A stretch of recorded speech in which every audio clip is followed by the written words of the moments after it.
I haven't made a video for a very long time, and I don't really want to go into things much with what has transgressed, but um, I am getting adopted for disabled adults, and I'm not gonna have contact with my family anymore, which is better for myself. Um, and I am going to be moving there on Monday. I don't live with my parents anymore, and that's for my better.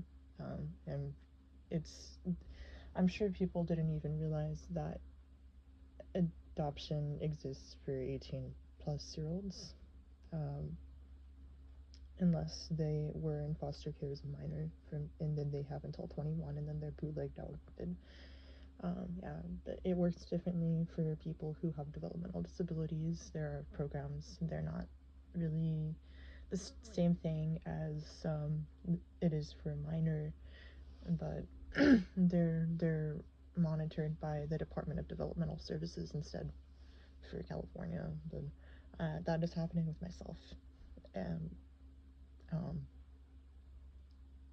I am excited. But I personally want to change my legal name. It's something I came up with for myself to do because I just, people have misread my trauma responses, and in the time that I've been absent from interacting with others here, I've learned a lot about what is called the autism double empathy problem. And it is where people cannot actually read the intents and motivations of a person with autism very well, and the autistic person cannot factor in how others are going to misread them, and that is responsible for why a lot of people have misread me. It's something you could look into. I think Theodore Millen is who created it, but um, that is responsible for why people couldn't recognize me as a victim of abuse, and why I had some of the behaviors I had, that I wasn't able to understand how people would take what I would say or what I did. I didn't understand social implications. For instance, I saw my mother always share around screenshots on her own Facebook and whatever, and break boundaries, and I thought that was normal, and I didn't understand how that is socially inappropriate until others had to explain to me over time why it is inappropriate. And I just did it out of a response to gaslighting because I was afraid people would not take what I say seriously. And when you added stigma of borderline personality disorder, which I personally don't even believe that I actually have, it just made people invalidate me even more and gaslight me, and that just created a really dysfunctional loop of behavior. And the double empathy problem is a really big issue for me. And I I really recommend people look at what it is, because it just is a really big issue. Um, and I even believe the autism double empathy problem could have even predisposed my parents to abusing me on some things, but they definitely would have abused me even if I was not autistic. And I'm just waiting for the future. If there's ever something like a time machine, then people can see that I have been telling the truth about everything. And I just, I feel heartbroken that people aren't able to read me and things like that. But at the end of the day, it is on the autism double empathy problem.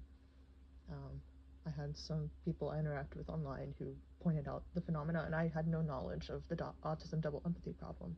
And when I watched some videos and read an article of research conducted on this phenomena, it instantly clicked for me. I saw numerous things people could misinterpret me on, and I am afraid, and my parents locked me out from that, so I wouldn't even be able to clarify anything. I can only do it here, and I don't even really want contact with people because of how people have slandered me out of the autism double empathy problem. I believe some of those people actually thought that I was a malicious person, but they weren't able to read my intent or the situation, and it's just a really tough situation to be in. And I don't like comparing myself with others, but it kind of reminds me of Christine Chan. I don't know if you guys know who that is. That's a big case with the autism double empathy problem, I would say. And there's not enough research on child abuse and autism and the autism double empathy problem. And if you're raised in an abusive environment and you don't even have neurotypical norms on an understanding level, and you see the people you grew up with having those socially inappropriate behaviors, it's hard for you to realize that what you are also doing is toxic because you just don't even know the social context of it. Like a great example was my screenshot one. I had no idea. I did not know any better. I had no way to know. And people could think I'm lying or making an excuse, but it's documented early on. I've already shared plenty of paperwork for people to see that I didn't know how I come off to people. And what my special education paperwork was fundamentally talking about to me is the autism double empathy problem. It's not that autistic people lack empathy, it's that autistic people are not able to empathize naturally with the perspective of neurotypicals. And it has to be gained through trial and error and experience. And unfortunately, I didn't have a lot of experience. I was just at home isolated. I had no friends. I made my first in-person friend. She has a traumatic brain injury, but I just didn't know any better, and I didn't have any of this experience to get any of that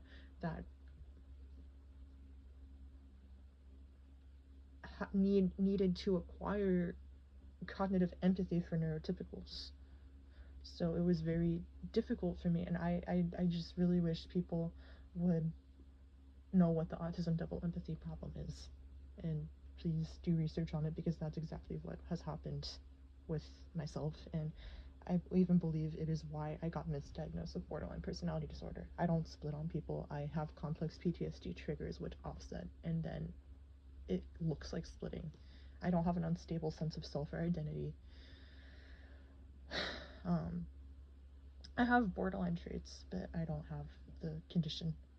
I'm very convinced of that, and many people, many females with autism get misdiagnosed with borderline personality disorder. It's a thing, and also females with autism are often misinterpreted as having NPD as well. That's something that you should also look into, and that again would have to do with the autism double empathy problem. I mean, I read a book on autism, on girls and women with autism. I skimmed it, and it talked about how 79% of professionals don't even know about autism very well. It's called Women and Girls with Autism by Sarah Hendricks or something like that. And um, in that book, it talks about that stat. I just skimmed it. I know I don't have the book with me because I don't live with my parents anymore. But um, yeah. And I don't want this video I post to trigger people to slander me more. I just really ask that people actually do research on the autism double empathy problem. And how that would even make my sister not even really able to understand what was happening because my parents have gaslit her, and she can't even read things because she's gaslit, and because of the autism double empathy problem she's not able to empathize or see things. So it's a really tough thing to be in, and people in society don't understand this phenomena, and it's a really big issue because autism has historically tried to eradicate from society. ABA therapy exists, and it traumatizes autistic people. I was put in that as an 8-year-old, and it causes PTSD. You can do research on ABA therapy with a PTSD link. I got put in that as young as 8 years old, and that just tries to make an autistic person mask so much that they look like a neurotypical, and it works against the brain structure of an autistic person. Um, it's like being a dog in a shock collar, which I even described how I felt with that therapy, and I didn't even know about this stuff with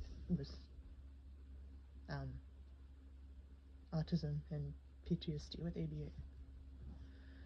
So my situation is very hard for people to understand because they're not able to empathize with me because of the double empathy problem. And that is responsible for why people have misinterpreted me so gravely, because they're not able to empathize or see my intent, and because I didn't realize how I'm looking to others or understand the social context of some of my behaviors, like the screenshot one. So I wasn't able to read how people would take it. That happened with Gabriel as well, like that situation. And it's just, the only way people are going to see is if they see a time machine and see things. Like, it's just that they wouldn't be able to understand otherwise, and even then they might not fully understand because they're not able to tap into my perspective naturally. That's something they mutually have to acquire through experience, because it goes both ways. Yes, the autistic person lacks empathy for a neurotypical, because the perspective taking is not there, but it goes mutual way where the non-autistic people don't have empathy for the autism, and they're not informed on it. So I'm going to provide some things that um, I think are important to look at. I'm going to provide that in the link, and I just want people to really please look at that and how that has really affected everything with me. I'm going to be put in the adoptive place next Monday. I'm not going to really talk much on this channel because I want to move away from this, and people mischaracterize me. I'm going to change my legal name, and this program is going to help me do that. And I asked them if they would help me do that. And I'm not even going to really engage that because I just don't want people giving me the hard time. I've been really concerned for myself with how things had went, and I just, for me to give my vision to the world and help humanity heal, I can't have my last name. So, yeah.